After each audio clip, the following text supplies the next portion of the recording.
This week saw the shutdown of the game that, in my opinion, finally broke BioWare's back. Anthem. On the 12th of January, Anthem's servers were switched off, at last putting this Frankenstein's monster of a game out of its misery. So what went wrong? How did BioWare drop the ball so catastrophically? Like everyone else who bought the game, I remember watching that launch trailer back in 2017. The one you can see playing behind me. From the very first viewing, I was excited, especially after the disappointment that Destiny had turned out to be. Could this be what I'd hoped Destiny would become, only wrapped in a customizable Iron Man style suit? It genuinely looked like something special, and it was BioWare. Yeah, Andromeda hadn't been the Mass Effect successor we wanted, but still, this was BioWare. Back then, I still pre-ordered games, so like many of you, I jumped in and pre-ordered Anthem without much hesitation. What we didn't know was that serious trouble was already brewing beneath the surface. Much like the players, many of the actual developers, some of whom had been working on the project for years, were seeing the game as intended for the first time when that trailer dropped.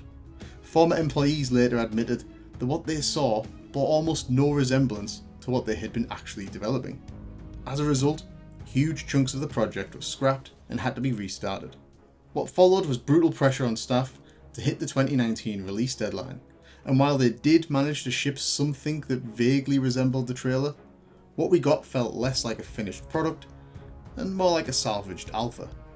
Yours truly, of course, lapped it up even after the deeply flawed beta test. I mean, I genuinely tried to like Anthem, and through a case of acute denial, even convinced several of my friends to buy it, insisting that it would be a truly great game if we all played as a squad. That's all that's missing. Ignore the login crashes, ignore the damage glitches, ignore the awful enemy spawns, ignore the grindy mission design that existed solely to pad out a nonsensical, insultingly short campaign. Ignore the maddening music that blasted every time you returned to your home base. So yeah, I really tried, and to be fair, there were some genuinely cool ideas here. Most notably, the flying mechanics. Flying felt fantastic, and would have been perfect for an Iron Man style game. Unfortunately, almost everything else let the game down. But hey, it's an MMO, right? These things improve over time. Give it a few patches, and it'll be fine. Wrong. In my experience, after a couple of decent updates that fixed some of the stability issues, the game somehow managed to get worse.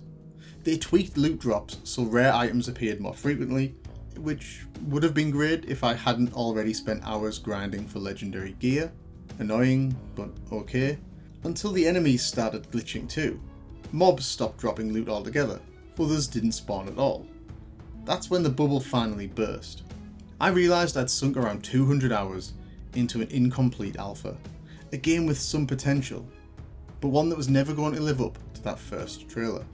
And by that point, the inevitable MMO grind had fully set in, and despite attempts to add new content, there was absolutely nothing worth doing in the endgame, if there even was one. So I apologised to my friends and moved on. A few years later, I heard Anthem was still running.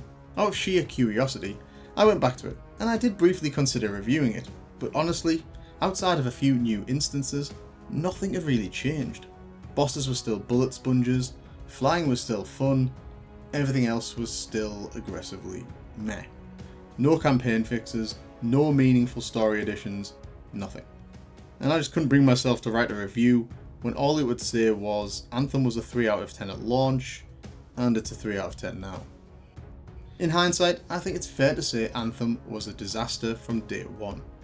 During development, it went through at least 2, possibly 3 major incarnations, costing a huge amount of time and money, and likely burning out dozens of members of staff. Then, after release, EA and BioWare simply didn't bother to invest the time or money needed to salvage it, so it's languished on as an unfinished game ever since. Perhaps the worst part for me was what Anthem represented. It confirmed a fear I'd had ever since the Mass Effect 3 ending debacle. Was BioWare losing its touch?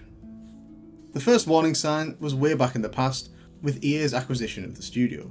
a publisher I have zero love for and one with a long history of hollowing out the studios it buys. At the time you could see the shift almost immediately. Mass Effect and Dragon Age both moved away from deep RPG mechanics towards simplified action-heavy experiences. In Mass Effect's case, the gunplay did actually improve, but the exploration and leveling suffered. For a while it looked like BioWare might recover. Mass Effect 3's ending was dreadful, and yes, it still annoys me, but the Citadel DLC went a long way towards making up for it. Dragon Age Inquisition landed, better than Dragon Age 2, and for a moment it felt like things might be back on track. Then Andromeda happened. A complete nothing burger of a game, a literal husk of the Mass Effect series. It could have been interesting, but there wasn't a single compelling character, and removing squad control in combat, for me, was unforgivable. Which finally brings us back to Anthem. Definitive proof, at least for me, that BioWare was no longer the goose that laid the golden eggs. A conclusion that's been heavily reinforced recently by Veilguard's monumental failure. And while I've made videos linking BioWare's decline to Veilguard, I think Anthem was the true death cry, the point of no return. It was the moment I decided I would never pre-order a BioWare game again. And a gaming low BioWare are unlikely and are yet to recover from. At this point, it feels like we're really just waiting for EA to put the studio out of its misery as well. And that brings us to the rather depressing end of this video. Did you join me in the rose-tinted glasses parade? What do you make of the demise of Anthem, and of BioWare itself? Let me know in the comments. And as always, Erebus.